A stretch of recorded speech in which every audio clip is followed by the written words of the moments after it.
Good evening, everyone. A very good evening to all of you, बच्चों. So we are live on Creatrix YouTube channel with लक्ष्य batch 2.0 control systems. ठीक है, तो यार कल हम लोगों ने इसमें इंट्रोडक्शन टू लैपलास ट्रांसफॉर्म किया था. मैंने आपको बताया था कि मैं आपको प्री रिक्विजिट भी कराने वाला हूं कंट्रोल का, और कंट्रोल का एक ही प्री रिक्विजिट होता है, दैट इज लैपलास ट्रांसफॉर्म. तो कल एकदम बेसिक से हमने लैपलास स्टार्ट किया यार. हमने देखा लैपलास कैसे इवैल्यूएट करते हैं, थोड़ा बहुत मैंने आपको उसके आरओसी के बारे में भी बताया, मैंने आपको उसकी प्रॉपर्टीज के बारे में भी डिस्कस किया, और मैंने आपको बताया initial and final value theorem के बारे में. तो ये सारी चीजें आपने जानी थी कल के लेक्चर में. आज हम उसी को आगे बढ़ाएंगे और आज मैं आपको और प्रैक्टिस भी कराने वाला हूं.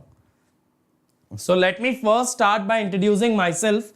My name is Ankit Goyal. I got All India Rank 1 twice in GATE in 2014 and 2018. I was awarded gold medal by President of India himself in the year 2013 when I graduated from IIT. Till date, I have trained over 2 lakh students for GATE and DSE, and I am currently working as a director at an academy for GATE department. Okay. PDF बेटा, PDF मैंने Unacademy community पे upload किया. आपको उसके लिए Unacademy app download करना पड़ेगा. Unacademy app पे अगर आप मेरी प्रोफाइल पे जाएंगे तो वहां आपको मेरी कम्युनिटी नजर आएगी, और मेरी कम्युनिटी का हिस्सा बनके you can download as many PDFs as you want. ठीक है, चलिए. इसके अलावा देखो बच्चों, यहां पे मेरी सारी स्पेशल क्लासेस अवेलेबल हैं which I have taken in the last 2 years. इन सभी फ्री स्पेशल क्लासेस को अगर आप एंजॉय करते हो तो आपको काफी ज्यादा नॉलेज में गेन होगा. और यहां पे सबसे मस्त बात क्या है ना, कि यहां पे ढेर सारे प्रैक्टिस क्वेश्चंस अवेलेबल हैं, तो आप प्रैक्टिस कर सकते हो बहुत सारी. और अगर आप इस कोर्स को रेगुलरली अटेंड करोगे तो मैं आपको कंट्रोल सिस्टम की प्रैक्टिस भी यहीं पे करा दूंगा.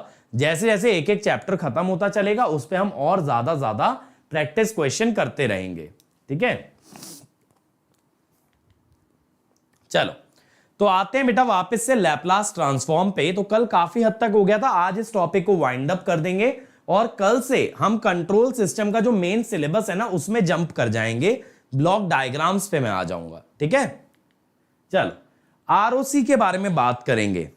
बेटा आरओसी क्या है, मैंने आपको बताया था जब भी कोई फंक्शन होता है, फंक्शन के अंदर होता है एक इंडिपेंडेंट वेरिएबल. अब ये जो इंडिपेंडेंट वेरिएबल होता है इसमें ऐसा नहीं कि मर्जी से कोई भी वैल्यू रख दोगे. There is a defined limit. There is a range of values that can be substituted in the function. और उन वैल्यूज को आप फंक्शन के टर्म्स में कहते हो डोमेन. क्या कहते हो? डोमेन. डोमेन जब किसी फंक्शन का देखा जाता है तो उसका मतलब यह होता है इस फंक्शन में इंडिपेंडेंट वेरिएबल की कौन सी वैल्यूज अलाउड हैं. अब अगर हम लैपलास की बात करें, लैपलास में बेटा हर फंक्शन जो है s पे डिपेंड करता है. s उसका इंडिपेंडेंट वेरिएबल होता है.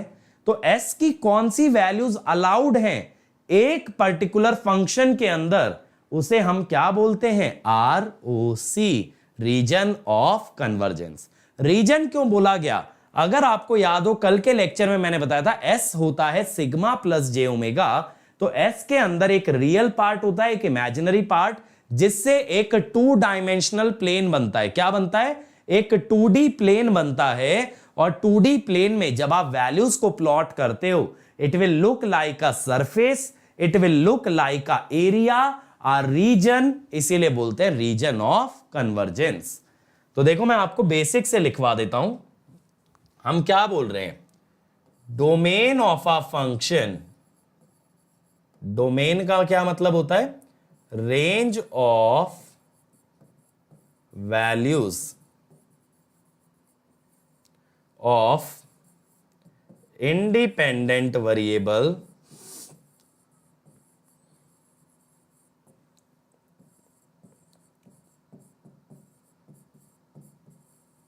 at which a function is defined.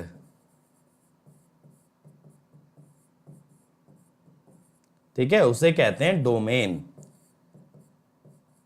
अब बेटा एस प्लेन के अंदर जब एस की कोई वैल्यू को आप स्पेसिफाई करोगे, जैसे मान लो कल मैंने आपको लिखवाया था ना एक एग्जांपल जिसमें कराया था s ग्रेटर देन 2 आ रहा था, सॉरी s ग्रेटर देन -2 आ रहा था। तो यहां पे क्या हो गया था, सिग्मा j ओमेगा, ये होता है मेरा s प्लेन। अब कल हमने जो एग्जांपल किया था बेटा उसमें s ग्रेटर देन -2 आ रहा था, तो ये -2 पे एक लाइन बना ली, तो इसके आगे का रीजन पूरा का पूरा ऐसे ROC में आ जाएगा, समझ रहे हो, ऐसे। तो ये कहलाता है ROC।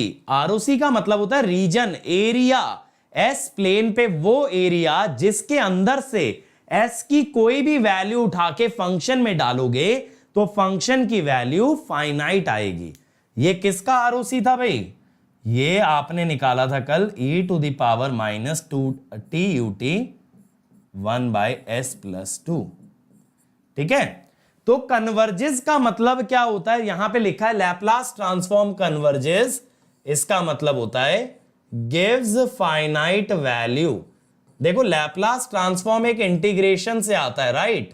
अगर एक इंटीग्रेशन से आता है तो उस इंटीग्रेशन का वैल्यू अगर फाइनाइट आ रहा है तो यानी लैप्लास ट्रांसफॉर्म कन्वर्ज कर रहा है, तो उस एरिया को, उस वैल्यूज को s की हम क्या बोलते हैं, रीजन ऑफ कन्वर्जेंस। क्या बोलते हैं, रीजन ऑफ कन्वर्जेंस। प्रॉपर्टीज क्या होती हैं देखो ROC की, ROC के बारे में और क्या बता सकते हैं। ROC जो होता है ना लैप्लास ट्रांसफॉर्म का, वो स्ट्रिप्स की फॉर्म में होता है। स्ट्रिप तो समझते ही हो ना, वर्टिकल स्ट्रिप। वर्टिकल स्ट्रिप माने एक वर्टिकल पट्टी की तरह। और ये किसके पैरेलल होता है, इमेजिनरी एक्सिस के। देखो जरा, ये y एक्सिस के पैरेलल था ना। सर यहां पे आपने डॉटेड लाइन क्यों ड्रॉ की, यहां पे बेटा ROC आ रहा था s greater than -2, greater than equal to नहीं आ रहा था। अगर ग्रेटर देन इक्वल टू आता मतलब -2 इंक्लूडेड होता तो यहां सॉलिड लाइन दिखाते। क्योंकि -2 इंक्लूडेड नहीं है तो यहां पे हमने डॉटेड लाइन से शो किया है। क्लियर हो गई यहां तक बात। तो यहां पे आप ये देखो, ये जो स्ट्रिप बन रही है it is parallel to y axis. तो ROC जो लैप्लास का आता है ना उसमें हमेशा स्ट्रिप्स बनती हैं एंड दो strips are parallel to y axis. दूसरी बात, ROC में कभी कोई पोल नहीं आएगा। पोल का क्या मतलब था, कल मैंने बताया था बेटा, क्या होता है, अगर लैप्लास ट्रांसफॉर्म आपका रेशनल है, रेशनल है माने न्यूमरेटर बाय डिनोमिनेटर, तो values of s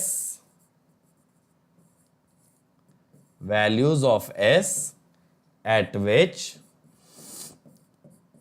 denominator of s is 0 is called as poles.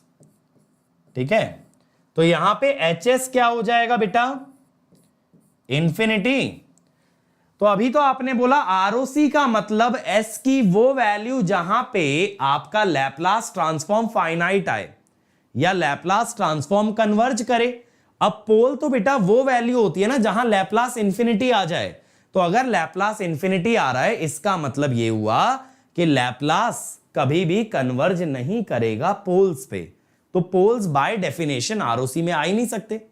ROC का डेफिनेशन क्या है, जहां पे लैप्लास कन्वर्ज करे। पोल क्या है, जहां लैप्लास इंफिनिटी बने। तो यार जहां लैप्लास इंफिनिटी बन रहा है वो ROC में कैसे आ जाएगा, ROC में तो फाइनाइट वैल्यू आना चाहिए। जीरोस का मतलब क्या होता है बेटा, जीरोस का मतलब होता है न्यूमरेटर ऑफ S इज 0। तो यहां पे जो वैल्यू ऑफ S होती है ना उसे कहते हैं 0। तो उससे कोई मतलब नहीं है क्योंकि 0 एक फाइनाइट वैल्यू है ना।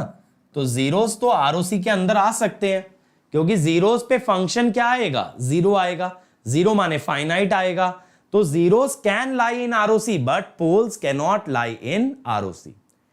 अब अगर xt आपका फाइनाइट ड्यूरेशन का है, मतलब ऐसा है xt एक फंक्शन है जो 2 सेकंड से 5 सेकंड तक एग्जिस्ट करता है, यानी उसकी ड्यूरेशन फाइनाइट है, तो उसका ROC एंटायर एस प्लेन होता है। मतलब s की कोई भी वैल्यू रख सकते हो सिवाय किसके, 0 और इंफिनिटी।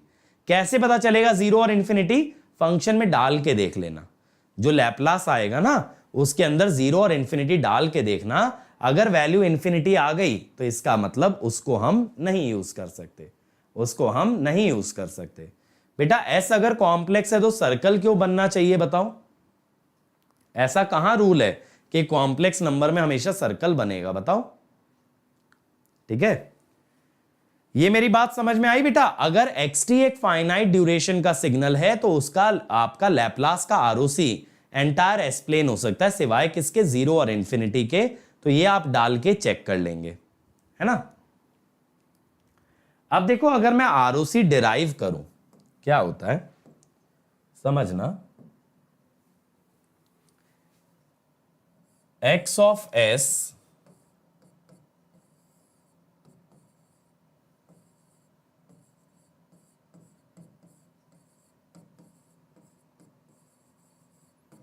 ये होता है, ठीक है।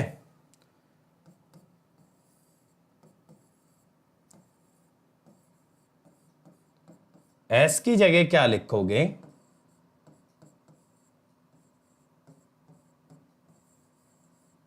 ये लिखोगे सिग्मा प्लस जे ओमेगा।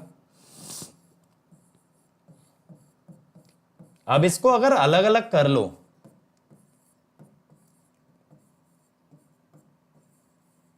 ये आएगा। अब आरओसी का मतलब क्या होता है बेटा? कि mod of H S is finite, है ना। यही तो मतलब होगा कन्वर्ज करने का, कन्वर्ज करने का यही तो मतलब होगा कि magnitude of H S finite आना चाहिए। First point not understood? क्या है फर्स्ट पॉइंट? हाँ, ये अभी मैं प्रूव कर रहा हूं, ठीक है, ये अभी समझ आ जाएगा। ये हुआ। अब आपने क्या किया ना बेटा, आपने इस पे मॉड लगा दिया, मतलब मॉड ऑफ इंटीग्रेशन।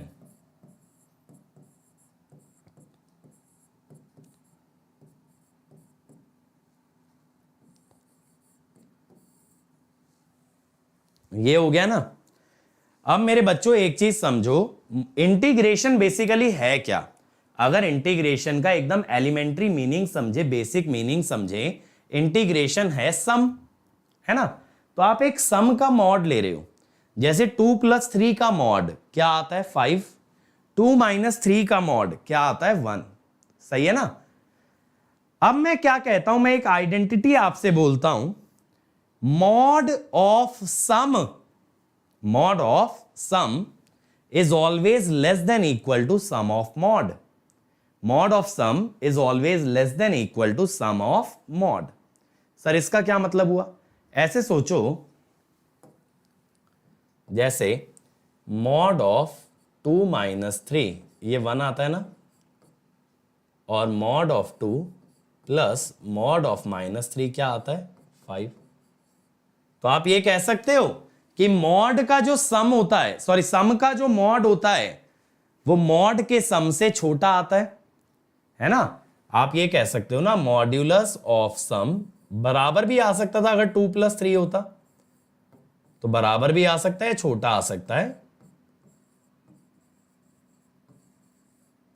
सही बात लग रही है ये? बताओ भाई, जायज बात लग रही है? तो यहां पे जब मॉड्यूलस आपने लिया है इंटीग्रेशन का या सम का, तो मैं ये कह सकता हूं कि mod of H S will be less than और इक्वल टू, अगर इंटीग्रेशन के अंदर मॉड ले जाए, कह सकते हो ना।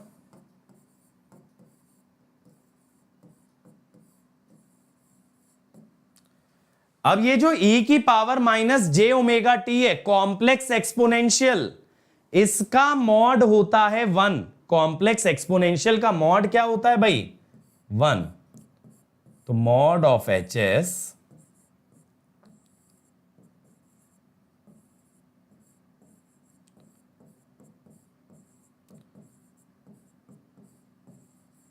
ये आया।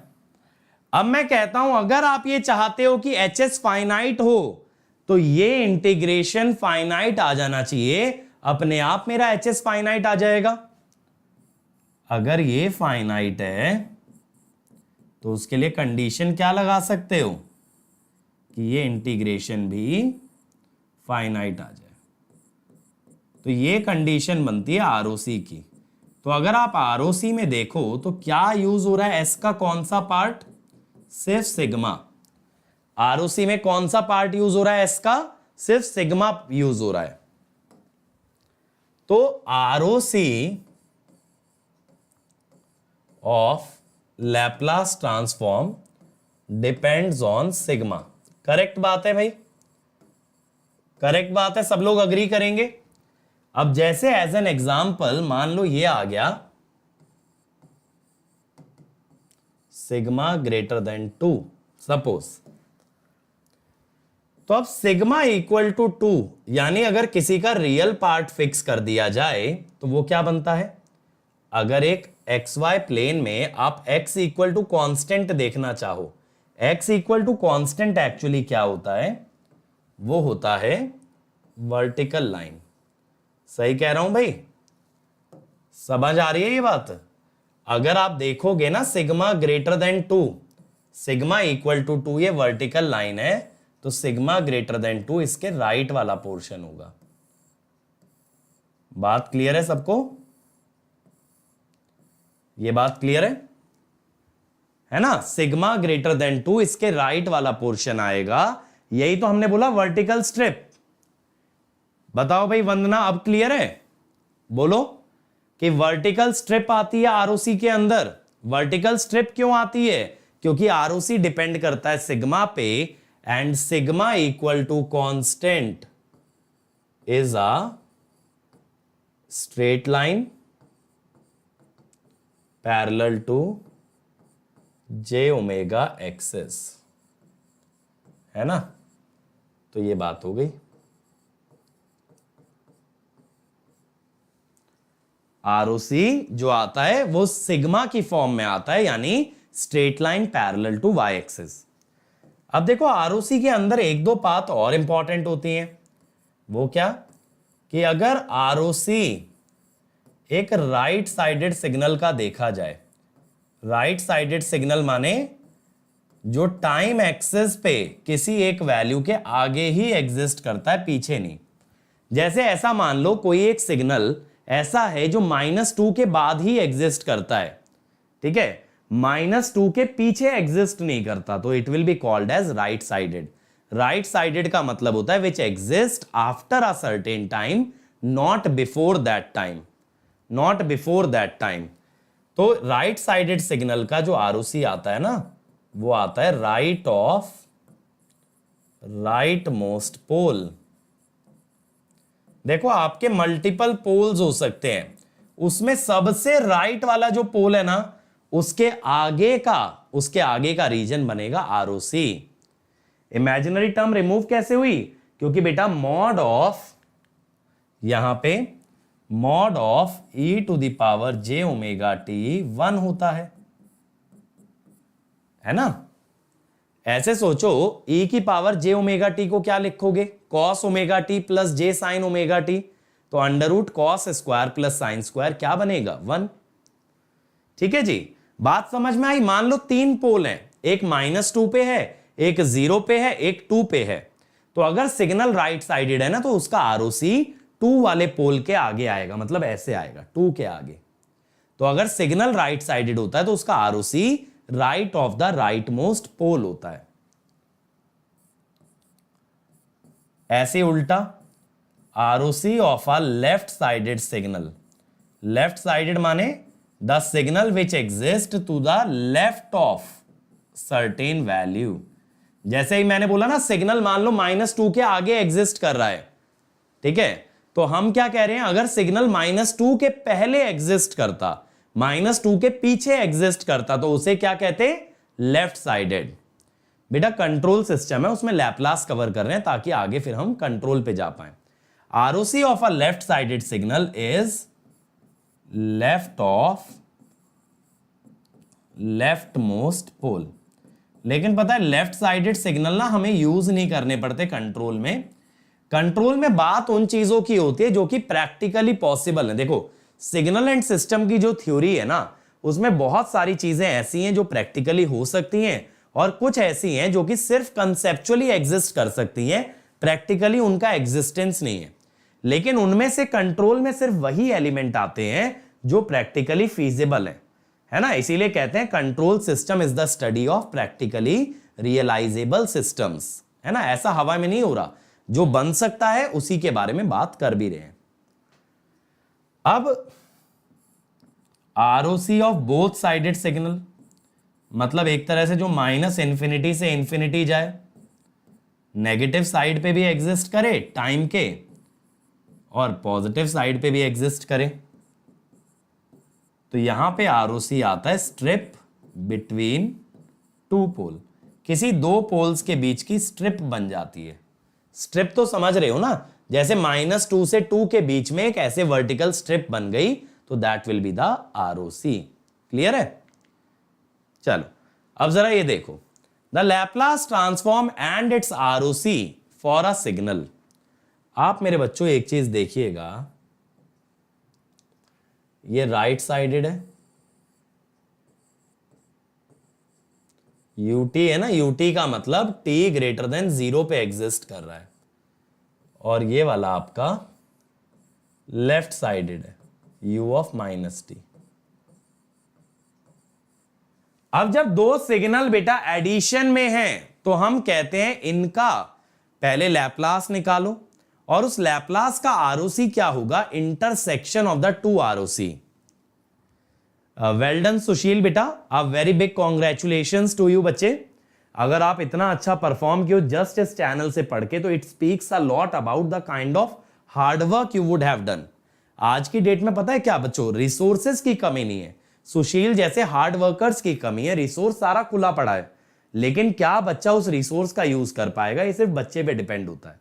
अब देखो, पहले दिन अपनी क्लास में 120 130 बच्चे थे, फिर 80 90 रह गए, अब 40 रह गए, 40 रोज घट रहे हैं।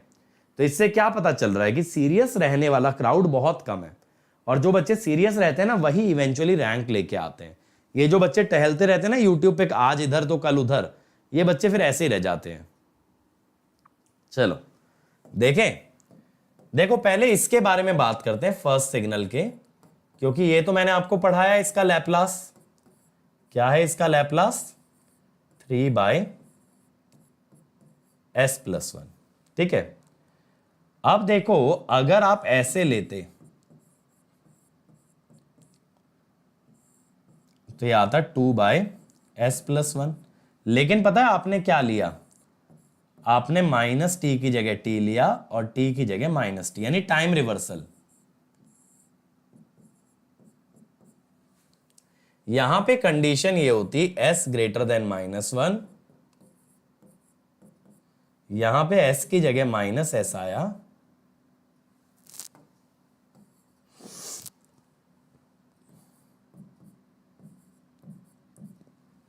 s less than 1। तो बेटा आरओसी क्या हो गया, ओवरऑल लैप्लास क्या हो गया,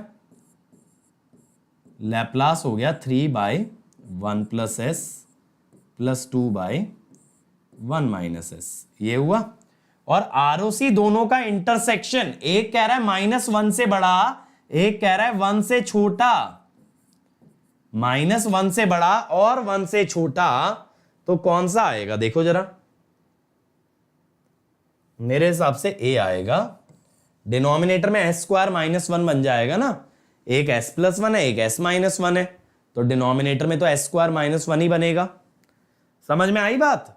और रियल पार्ट ऑफ s क्यों, अभी देखो मैंने आपको बताया था बेटा कि ROC depends on sigma. Sigma क्या होता है, रियल पार्ट ऑफ s, तो द आंसर इज ए। अगर मान लो दोनों के आरओसी का इंटरसेक्शन नल आ जाता, अगर दोनों के आरओसी में कोई इंटरसेक्शन ही नहीं होता, मतलब क्या होता है इस बात का, s की कोई भी ऐसी वैल्यू नहीं है जिस पे लैप्लास एग्जिस्ट करे, तो हम कह देते Laplace transform does not exist.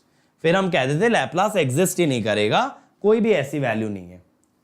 अब देखो इनवर्स लैप्लास ट्रांसफॉर्म, जब कभी बेटा एक सिग्नल को उसके लैप्लास से रिकवर करना होता है, तो इस इक्वेशन का आप यूज करते हो, that is called as inverse Laplace. आप यहां पे लिमिट्स को ऑब्जर्व करो, sigma -j infinity, sigma +j infinity, 1/2πj, और ये जो सिग्मा की वैल्यू है ना, sigma belongs to ROC.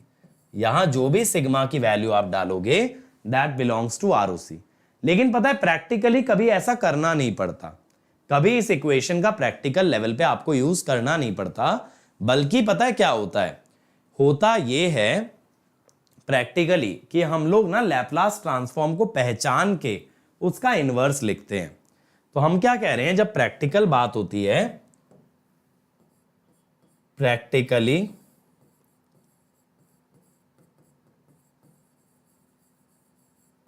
based on given Laplace transform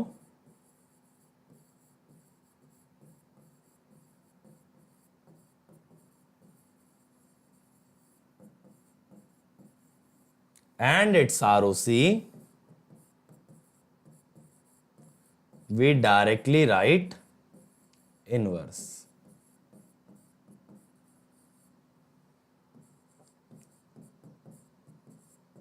ठीक है भाई, हम डायरेक्टली इनवर्स लिख देते हैं। बात क्लियर हुई? अब जैसे देखो ये है, ये बोल रहा है कि एक्सेस दे रखा है 2s plus 3 upon s plus 1 s minus 2, अलग अलग आरओसी के लिए इसका इनवर्स लिखो। अब जरा देखना, पहले ना बेटा यहां पे आप समझेंगे पार्शियल फ्रैक्शन।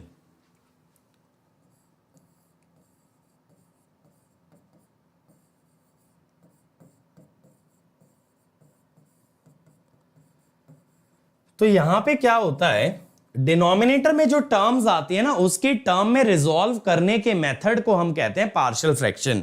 बेसिकली मुझे ये दोनों अलग अलग करना है, s प्लस 1 और s माइनस 2, इनको अलग अलग करना है। कैसे करते हैं देखो, हम कहते हैं कोएफिशिएंट, देखना बेटा बार बार ये चीज नहीं बताऊंगा, लेकिन ये यूज बार बार होगी।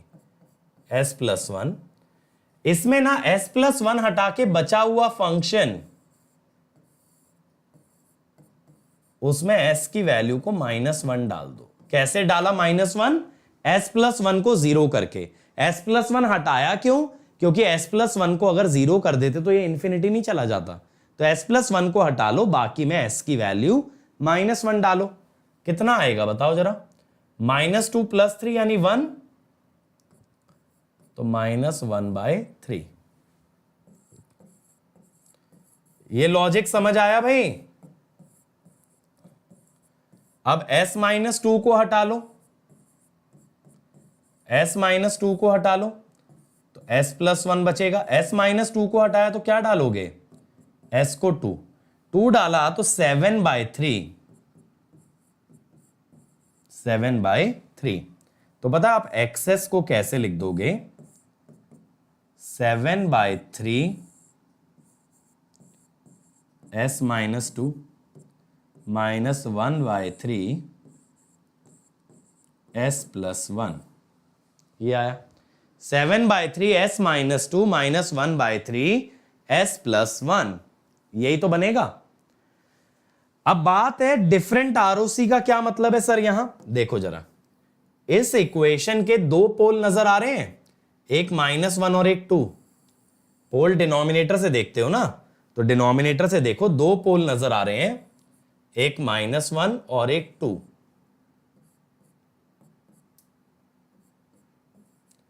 अब पता है इस बेसिस पे ना यहां 3 आरओसी बन सकते हैं, बेसिस पे इसके 3 आरओसी बन सकते हैं। कैसे?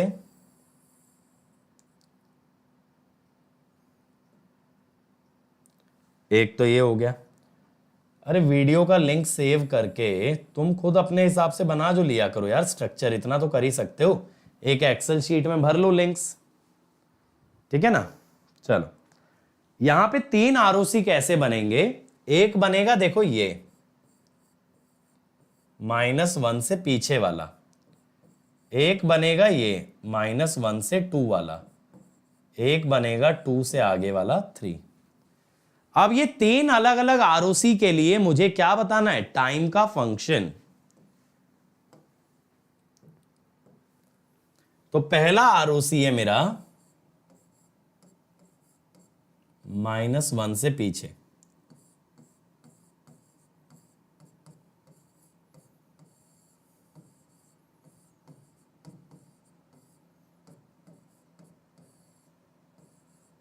देखो यहां पे आपको क्या यूज करना पड़ेगा ना, आपको एक चीज पता होनी चाहिए, e to the power minus A T U T ये होता है, और minus e to the power minus A T, एक minute, minus e to the power minus A T u of minus T, इसका भी यही होता है। लेकिन पता है यहां पे s लेस देन माइनस ए होता है और यहां पे s ग्रेटर देन माइनस ए। अब जब आप sigma less than minus one ले रहे हो बेटा, sigma less than minus one जब आप ले रहे हो, ठीक है, sigma less than minus one जब आप ले रहे हो, ये वाला रीजन, तो बेसिकली आप दोनों पोल के लेफ्ट में ले रहे हो, एक पोल माइनस वन है एक टू है, ये वाला हिस्सा दोनों के लेफ्ट में है। जब दोनों के लेफ्ट में है तो आपको आंसर में ना लेफ्ट साइडेड सिग्नल के बारे में बात करनी होगी, ठीक है। तो ये कैसा सिग्नल है, ये है लेफ्ट साइडेड। तो जब आरओसी दोनों पोल के लेफ्ट में है तो आप आंसर में लेफ्ट साइडेड सिग्नल की फॉर्म में देंगे, तो आप लिखोगे x of t is equal to -7/3 e to the power 2t u of minus t, और फिर +1/3 e to the power minus t u of minus t. समझ में आई बात? लेफ्ट साइडेड क्यों बोला मैंने? नहीं बेटा ये s प्लस ए ही होगा, यहां मैंने -80 लिया है ना, +80 नहीं लिया, ठीक है रवि? मेरी बात समझ में आ रही है? ये डायरेक्टली टाइम रिवर्सल से नहीं आया है, इसको अलग से निकाल के देखना। तो मैंने आपको क्या बताया, जो आरओसी था ये लेफ्ट साइडेड था, तो आपने दोनों ही टर्म लेफ्ट साइडेड के हिसाब से लिखी, एक माइनस लगाया और u ऑफ माइनस टी लगाया। अब ऐसे ही देखो, अगला देखो, अगला हो सकता है दोनों के बीच में, दोनों पोल के बीच वाला हिस्सा, -1 से 2 तक। तो ये -1 से तो राइट में आया और 2 के लेफ्ट में। -1 से 2 वाला जो रीजन है यार, -1 से 2 वाला जो रीजन है, ये -1 से तो राइट हैंड साइड पे है, लेकिन 2 से लेफ्ट पे है ना। देखो ये रीजन -1 के राइट में और 2 के लेफ्ट में। तो अगर -1 के राइट में है तो राइट साइडेड वाला उठाइएगा और 2 के लिए लेफ्ट साइडेड वाला, 2 के लिए लेफ्ट साइडेड वाला,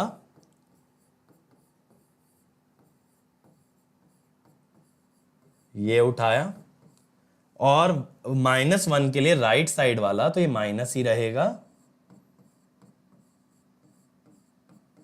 ठीक है। अब लास्ट सिग्मा ग्रेटर देन 2, ये वाला जो है ना राइट ऑफ बोथ पोल आ रहा है, ये दोनों ही पोल से राइट में लाई कर रहा है, और क्योंकि ये दोनों ही पोल से राइट में लाई कर रहा है तो आप दोनों के लिए राइट साइडेड वाला बनाओगे। अब राइट साइडेड वाला कैसे बनेगा, 7/3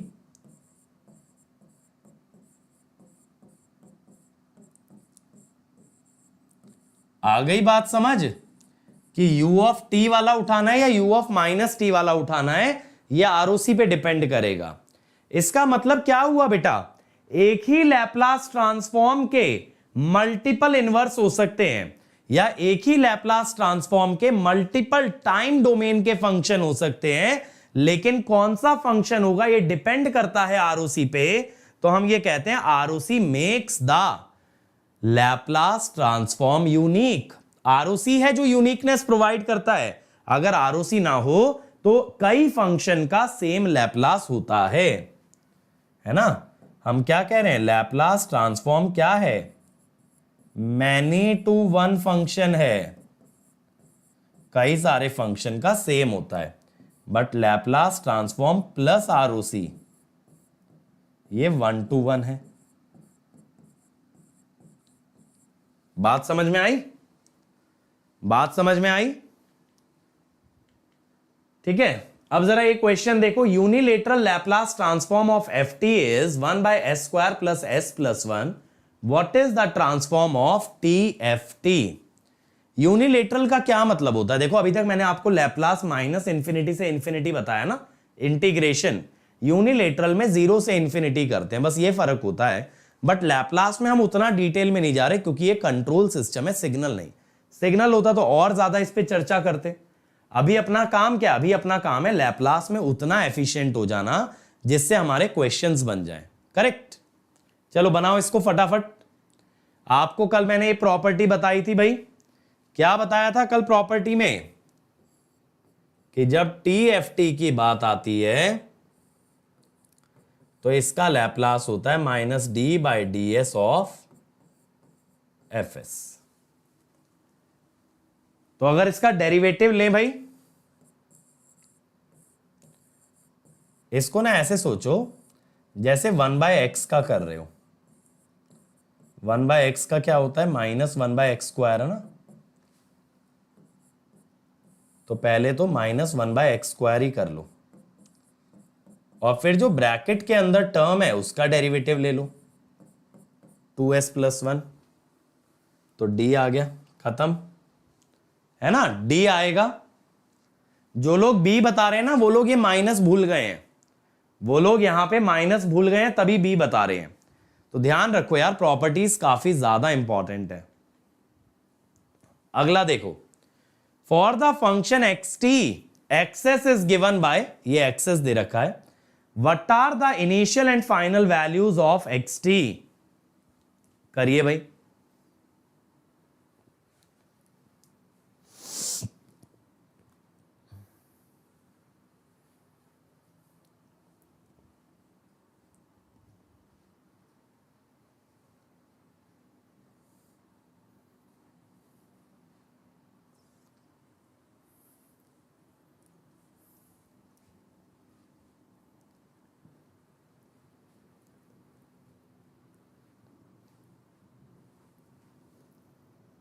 क्या आ रहा है?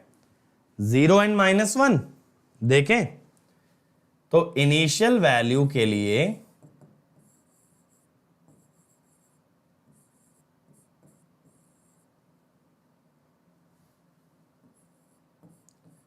अब जैसे ही इंफिनिटी डालोगे ना यार, तो ये जो e की पावर माइनस एस है इसमें बन जाएगा e की पावर माइनस इंफिनिटी. और e की पावर माइनस इंफिनिटी किसी भी एल्जेब्रिक टर्म से काफी ज्यादा डोमिनेट करता है तो ये जीरो ही देगा. मतलब जहां एक्सपोनेंशियल जीरो जा रहा हो ना तो एस स्क्वायर आ जाए, एस क्यूब आ जाए, एस की पावर 10 आ जाए, किसी की नहीं चलती. जब एक्सपोनेंशियल आ गया सबका बाप वही होगा. फाइनल वैल्यू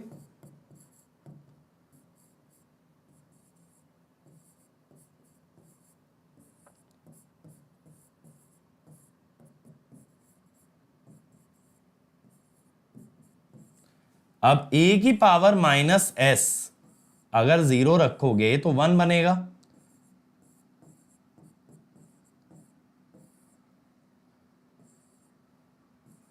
और ये s तो कट जाएगा भाई, तो ये 2 बना, 1 बना, तो माइनस 1 आया. तो आंसर विल बी बी. अच्छा पता है आपको एक इंटरेस्टिंग चीज बताऊं मैं यहां पे देखो, मैंने कल आपको ना एक ये प्रॉपर्टी बताई थी, याद आ रही है? तो पता है ये जो e की पावर माइनस एस है ये क्या कर रहा है ना, ये टाइम शिफ्टिंग दे रहा है.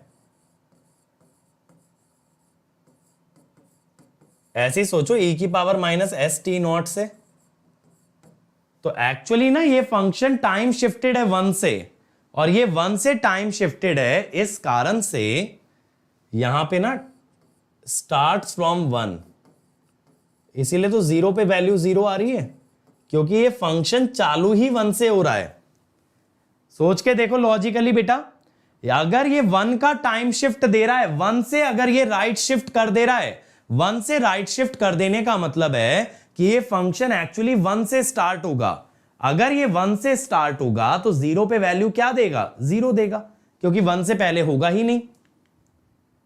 अगला देखो जरा, इनवर्स लैप्लास ट्रांसफॉर्म बताओ। चलो ये वाला मैं बताता हूं क्या होता है। देखो, जब कभी ऐसा आ जाए ना,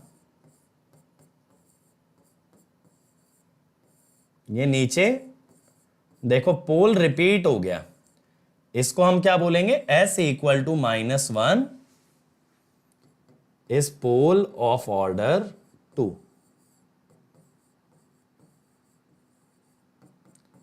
अब आपके दिमाग में आएगा सर इसका पार्शियल फ्रैक्शन कैसे करेंगे। मैंने आपको सिंपल पोल का तो बता ही दिया था, जहां पोल का ऑर्डर 1 था वैल्यू डाल के।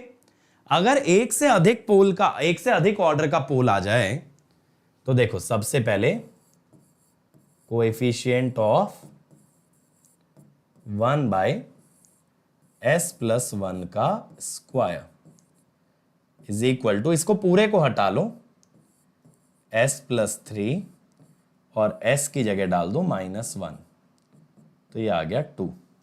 लेकिन पता है जब ऐसा पोल आ जाए ना जिसका ऑर्डर 2 है, तो एक और टर्म देखी जाती है बेटा। कौन सी टर्म? 1/s+1। उसके लिए क्या करते हैं, उसके लिए हम ये करते हैं d/ds ऑफ बचा हुआ फंक्शन, फिर उसमें डालते हैं s इक्वल टू -1। ठीक है, d/ds ऑफ बचा हुआ फंक्शन फिर डालो -1, डेरिवेटिव कितना आ जाएगा 1। तो ये जो फंक्शन बनेगा ना, बात समझ में आ गई। अगर मान लो ये क्यूब होता, क्यूब का डायरेक्ट मिलता, 1 डिग्री कम स्क्वायर वाले का डेरिवेटिव से मिलता, एक और डिग्री कम पावर 1 वाले का डबल डेरिवेटिव से मिलता। ये आप तब तक करते रहोगे जब तक पावर 1 पे नहीं पहुंच जाओगे, तब तक आप डेरिवेटिव का ऑर्डर बढ़ाते चलेंगे। तब तक आप क्या करते चलेंगे बेटा, डेरिवेटिव का ऑर्डर बढ़ाते चलेंगे। तो HS क्या हो गया, 2/s+1 का स्क्वायर प्लस 1/s+1। ये समझ आई पार्शियल फ्रैक्शन की टेक्निक भाई? ये समझ आई कि नहीं आई बताओ, जल्दी से बोलो यार, ये समझ आ गई?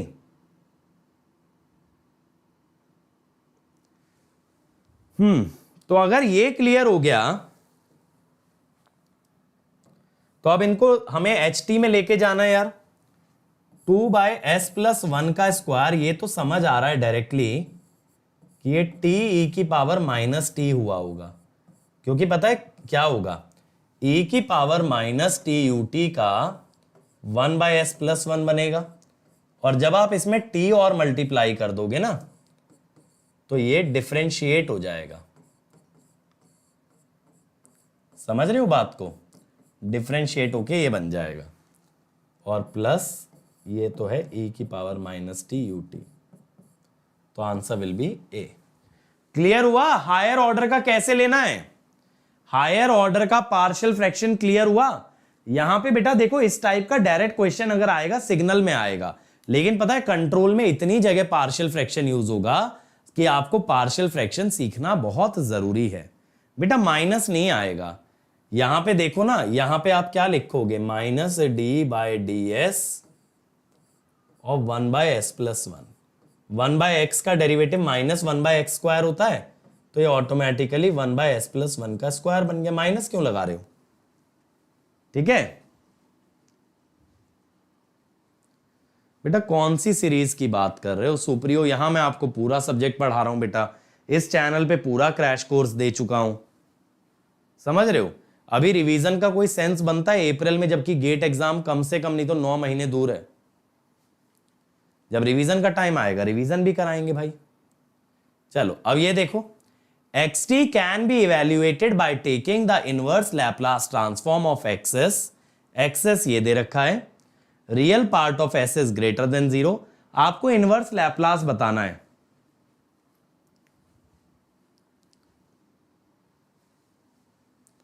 यहां पे एक चीज लॉजिकली सोचो बेटा, तुमको पूरा सब्जेक्ट दिया जा रहा है, एकदम best of the best paid courses की तरह दिया जा रहा है, ना सिर्फ पढ़ाया जा रहा है, आपको रोज घर के लिए होमवर्क तक दिया जा रहा है। फिर भी वही है ना कि कुछ भी क्या होता है ना, कुछ भी एक्स्ट्रा कहीं दिखे, अरे यही बढ़िया है, ये भी मिल जाता। वही होता है लाइफ में, पता है एक लेसन हमेशा याद रखना, हर चमकती चीज सोना नहीं होती है।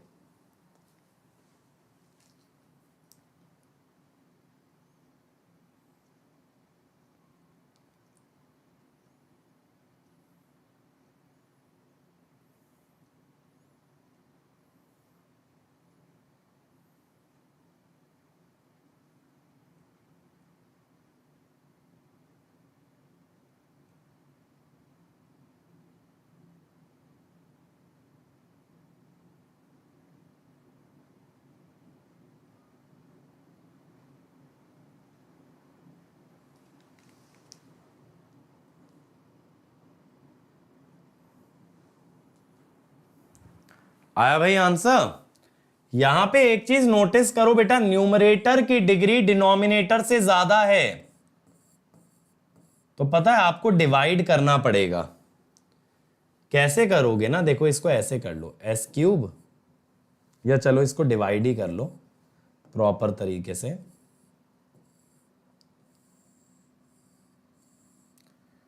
डिवाइड करना बहुत जरूरी है यहां। एस स्क्वायर प्लस 3s, तो देखो मैंने सबसे पहले s से मल्टीप्लाई किया, S cube plus 3s square आया। अब सब्ट्रैक्ट कर लो, माइनस एस स्क्वायर प्लस 6। एक बार फिर से डिवाइड कर दो यार। अब आपने ना -1 से किया, अब आपने फिर सब्ट्रैक्ट किया। बस अपने को इतना चाहिए था। अब हम लोग क्या कह सकते हैं,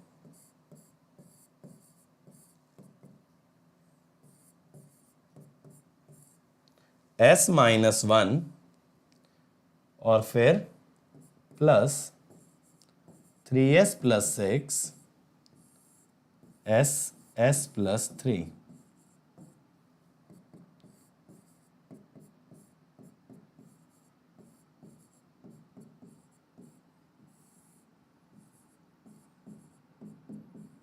ठीक है, ये हुआ। अब यहां पे अब देखो, अब काफी आसान हो गया बेटा, अब काफी आसान हो गया इसका पार्शियल फ्रैक्शन लेना। समझ रहे हो? पार्शियल फ्रैक्शन के लिए बेटा सबसे पहले न्यूमरेटर का ऑर्डर बड़ा, सॉरी छोटा होना चाहिए डिनोमिनेटर से।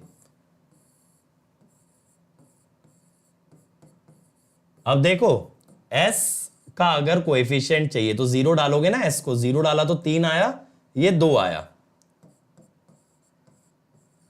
s प्लस 3 का चाहिए, s को -3 डालोगे -3, और ये आ गया आपका -1। ठीक है, अब x ऑफ t, s का जो इनवर्स लैप्लास होगा वो डेल्टा डैश t होगा, 1 का होगा डेल्टा t 2ut प्लस 1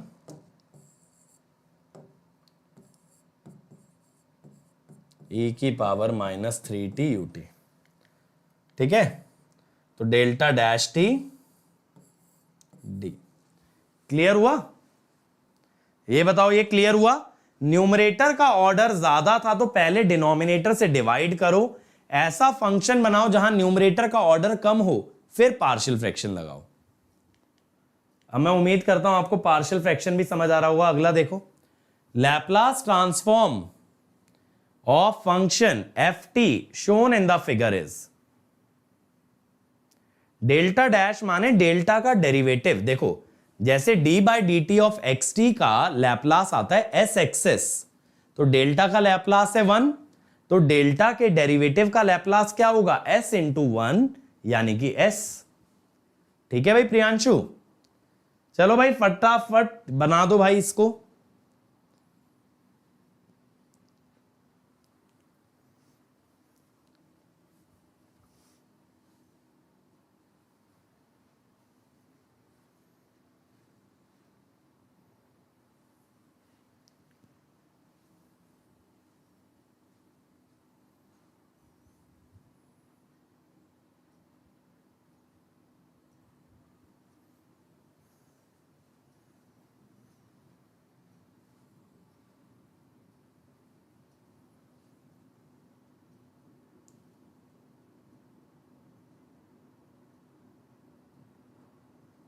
वैसे यहाँ बी और डी ऑप्शन सेम नहीं दिख रहा है। अच्छा, प्लस और माइनस का फर्क है, ठीक है।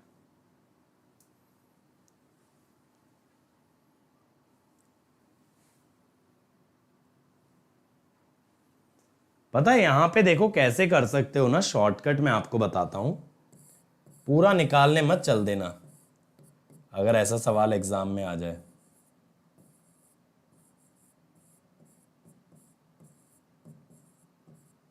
ये होता है ना, अब देखो अगर s को 0 पुट कर दो तो ये क्या देगा, यानी कि at s equal to 0 we get area under curve.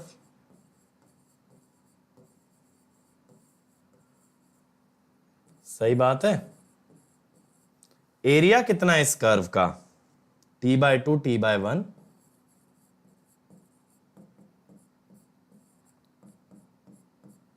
Half into base into height t/2, ये आना चाहिए, ठीक है। अब यहां पे आप क्या करो, s इक्वल टू 0 लगा के ना लिमिट निकाल लो। यहां पे आप s इक्वल टू 0 पुट करके लिमिट निकाल लो। तो देखो मैं पहले ही बता देता हूं कि 1 प्लस में तो नहीं आ सकता, क्योंकि एक्सपोनेंशियल की जब सीरीज एक्सपैंड करोगे ना, सीरीज एक्सपैंड करने से क्या होगा कि यहां पे 1 कटना चाहिए। 1 कटेगा ना तो यहां एस स्क्वायर ऐसी टर्म बचेंगी जिससे एस स्क्वायर कटेगा। तो इसीलिए 1 प्लस तो हो नहीं सकता, 1 प्लस होगा ना तो 1 + 1 2 हो जाएगा।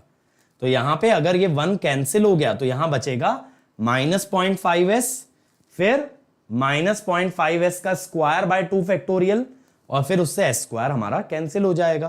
तो आंसर आपका ए आना चाहिए।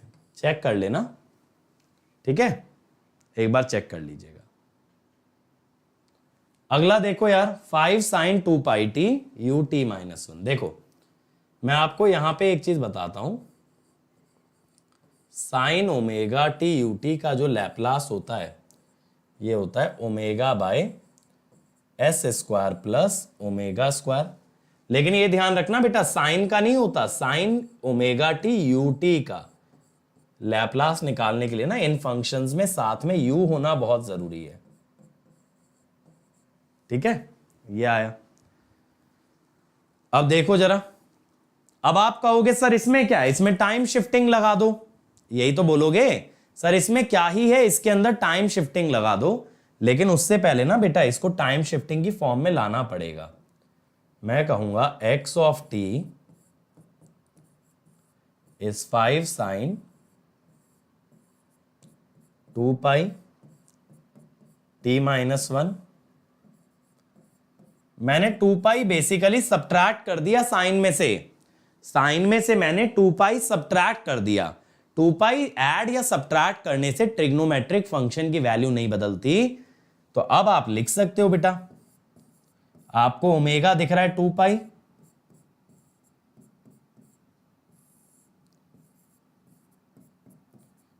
और टाइम शिफ्टिंग है 1 की, तो e की पावर -s, ठीक है। तो a आ गया। बहुत ही बढ़िया, बहुत ही बढ़िया भाई प्रियांशु और कुंवर। क्लियर हुआ ना कैसे है, देखो पूरे फंक्शन में t की जगह t -1 आना चाहिए। डायरेक्ट टाइम शिफ्टिंग की प्रॉपर्टी लगाने से गलत हो जाएगा।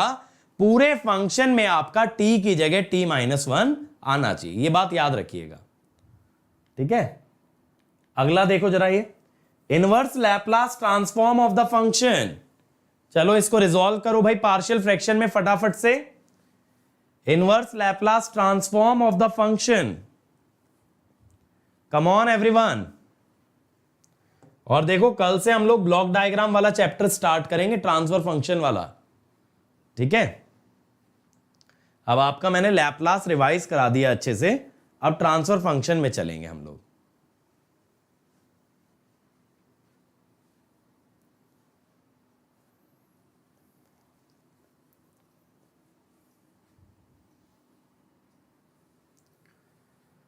आया ये, देखो s इक्वल टू -1 डालोगे तो ये 4 और ये 2, s को -3 डालोगे तो ये 2 और ये -2, एक्स टी क्या होगा,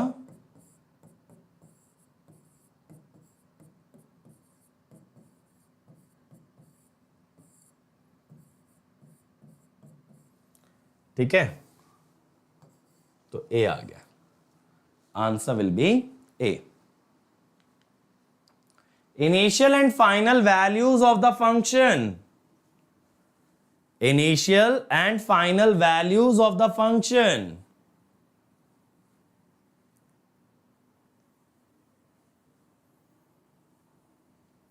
एनालॉग बेटा दूसरे वाले अंकित गोयल सर ले तो रहे हैं, मतलब एक ही चैनल पे मल्टीपल टीचर बार बार एनालॉग लें, उसका क्या फायदा।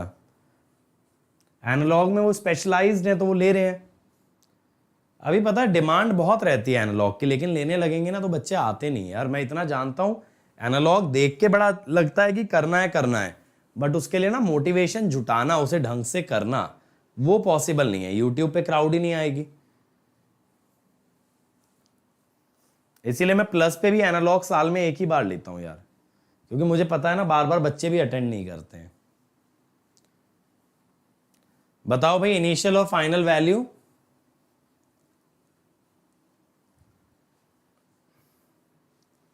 इनिशियल वैल्यू अगर निकालोगे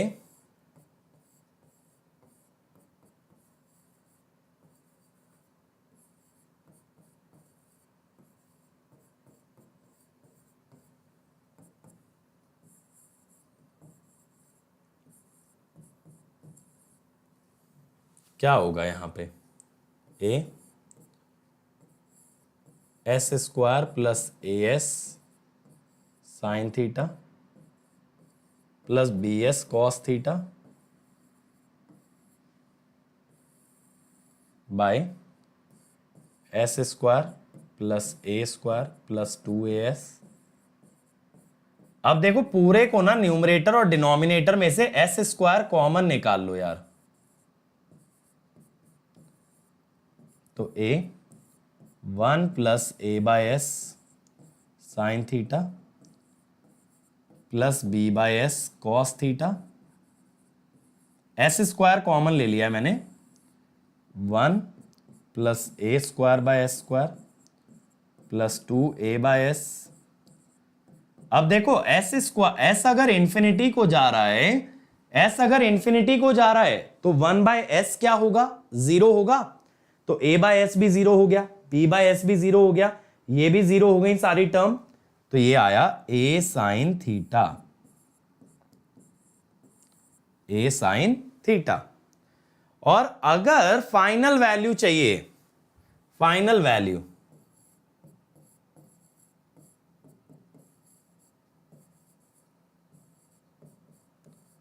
अब आप सोच रहे होगे सर फाइनल वैल्यू तो निकलेगी नहीं। बेटा देखो ये जो पोल आएंगे ना यहां पे, ये पोल यहां पे आएंगे -a प्लस -jb पे, तो ये लेफ्ट हाफ प्लेन में ही है। आप ये मत सोचो ये राइट हाफ में आ गया, ये लेफ्ट हाफ में ही है मेरे बच्चों, तो ये वैल्यू 0 आएगी, तो आंसर विल बी डी। ठीक है, इमेजिनरी पे तब आता जब ये s square plus b square होता, तब पोल होते प्लस माइनस JB, लेकिन अभी क्या है -a प्लस -jb, यानी रियल पार्ट है -a, रियल पार्ट -a होने के कारण ये लेफ्ट हाफ में है, तो फाइनल वैल्यू थ्योरम लगाई जा सकती है। अगला देखो, Laplace transform of xt is x s which is d square by ds square 1 by s minus 3, xt बताना है।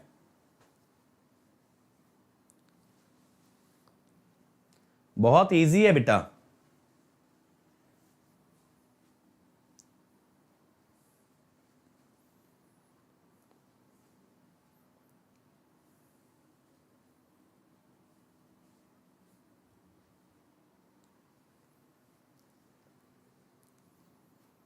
क्या आएगा a, यस। देखो 2 बार -d बाय ds बनेगा, अगर t लगाओगे, एक बार t लगाने से -d बाय ds, एक और बार t लगाने से -d बाय ds, तो ये बन गया प्लस का d square by ds square. समझ में आ रही है भाई? जो लोग b बोल रहे हैं गलती क्या कर रहे हो, देखो t e to the power -3t ut, इसका क्या होगा -d बाय ds 1/s-3। अब एक और t अगर डालोगे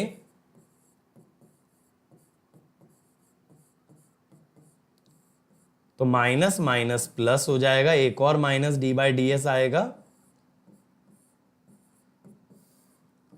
क्लियर हुआ भाई?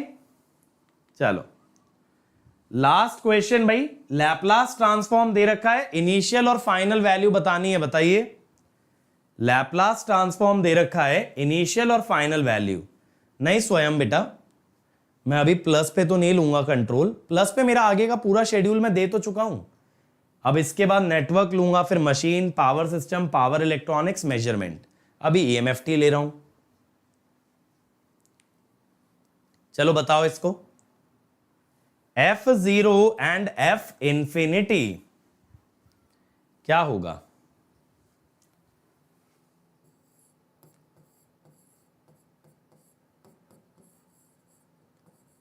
लगाओ जरा फाइनल वैल्यू थ्योरम।